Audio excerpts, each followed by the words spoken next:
Dore ibintu uzabona ku mukobwa utagukunda. Umukobwa utagukunda ikintu cyose akibara mu mafaranga.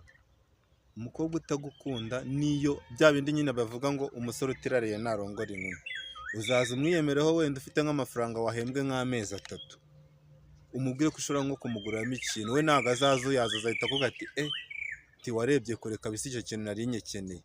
Ariko umukobwa ugukunda nabona uri gukoresha amafaranga mu buryo butagenwe, akabona uri kugura imyenda ihenze, azakuvuga sheri kuki wipasa muremure, we ntabwo azaguhisha, azaza akubwira ati kuki ukoresha amafaranga menshi mu bintu bidafite akamaro.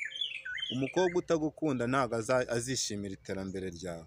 Iyo uguze ikintu nk'aho yakwishimye, wenda waguze nka moto cyangwa se ukagura agasambu, aho yakwishimye we ubona ari kubabara cyane, ashaka buryo ki wakongera ukagurisha ahubwo ya mafaranga ukaba uyafite ku mufuka kugira ngo mubone icyo mukoresha mwangiza.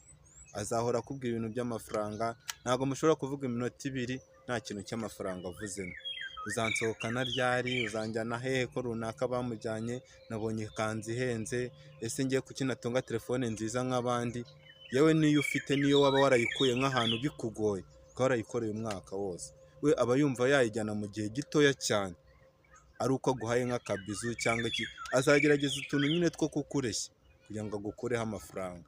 Umukobwa ugukunda mushobora kugendana urugendo runini cyane, aho mwagateze wanamusaba ko mutega babaca menshi akavuga ati tubyore tugende n'amaguru. Kubera iki? Yishimiye iterambere ryawe, ari kubibara mu gaciro k'ejo hazaza kuko bishobora kubagirira umumaro. Utagukunda ibyo ntabwo azabitekerezaho. Nubwo ati dutege moto ya 5 tujye i Nyamirambo, azavuga ati ahubwo watinze. Numubwira ngo tega akamoto uze kunsura ahantu habi, birazagendera bitatu kuko ikofi yawe ntabwo ayigirira impuhwe, nta n'ikintu bimubwiye. Icyo ashaka ni ukugusiga uri imbwa, abantu bakazakubona warangiritse umeze nka kadahumeka kubera nta rukundo agufitiye. Uzamubwira ati gutya na gutya nahuye n'akabazo, azahita agukupa kuri telefone. Ejo niyumva ngo wahembwe azaguhamagara akubwira ibibazo bihwanye n'aya mafaranga wahembwe, wenda waramwizeye umugirira umuhora yamubwira, wenda umubwira ko yahembwe 50,000, azakubwira nk'akabazo gahuye n'ibihumbi 30, na za veni zisigaye azajya akubwiramo utundi tuntu ku buryo wowe ushobora gusigara nawe nk'ibihumbi 5. Ariko umukobwa ugukunda azatera imibare y'amafaranga yawe, agushakire buryo ki ushobora kuyashoramo akabyara ayandi. Nubwo ati nashinze nk'aka business wenda ko gukora udusambusa, azakubwira ati sheri urebe neza utazahomba, wumve nyine akugiriyemo impuhwe cyane. Nazaza kuri business yawe wenda igihe ucuruza nk'inzoga, ntabwo azanywa inzoga zihenze, azinywera nk'agafanta ka senyisa kandi ubona aratuje arishimye, cyangwa se niba ngombwa nakakwishyura.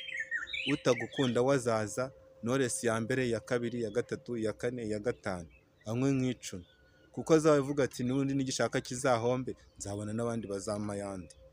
Ikizakubwira ko atagukunda umunsi wahombye ukabimugaragariza, ukavuga ati sheri nyine nagize ibihombo bikabije biki, azabyumva ako kanya. Ariko ejo numuhamagara ubone yanze kukwitaba, ubone ntagishaka kugendana nawe kubera iki? Ikofi yagabanutse kandi niyo yagukurikiragaho. Azajya agenda kwicaho cya gihe uzaba wakennye ntabwo azongera kukwitera. Uzamubana mu bandi, noneho babandi batangiye gushora amabotike, babandi bafunguye business, ubone yatangiye kubajyamo. Numubwira ati se gutya na gutya kuki wankatiye, ngumva mwana ngo ngiye nta mwanya ngo nkufitiye, ngo ni ukuri rwose ngo nararebye ngo nsanga ngo ibintu by'urukundo ntakibikomeje. Kubera iki? Umufungo warashize. Mukunde bagenzi banjye basore, mukunde kabisa, ariko mujye mushishoza neza. Banzire umuntu ndi gukunda, ese iterambere ryanjye araryishimiye, ese ejo yaba abaye umugore niki yazana ku mpinduka zanjye. Ni wenda hari ibyanze nshaka ko bigenda neza, nshaka umutima nama yanjye ungira inama, nshaka urubavu, nshaka umuntu dushyiramo. Banzire bo umuntu uzanye ibyo bintu kuko azabishobora. Mwe kujya mureba ubwiza ngo mukururwe n'ikimero, ngo mukururwe n'amafesi, ngo ni ba baby face, ngo biriya mani, ntago ubwiza buba ku mutima wanjye.